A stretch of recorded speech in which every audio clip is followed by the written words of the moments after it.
مش لازم اسمع الكلام واخده جوايا واشيله وابتدي اجهز لك رد. انا ممكن اسمع وما اردش عليك. قعدت افكر كده، هو العلاقات بتتمحور حوالين ايه؟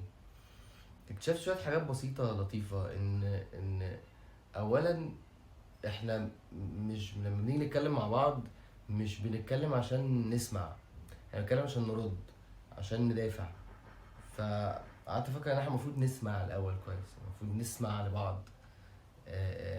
مش لازم اسمع الكلام واخده جوايا واشيله وابتدي اجهز لك رد. انا ممكن اسمع وما اردش عليك، ممكن اسمع واقول لك تمام، لان مش شرط دايما ان انت تبقى عايز رد، انت ممكن تبقى عايز تطلع الكلام اللي جواك.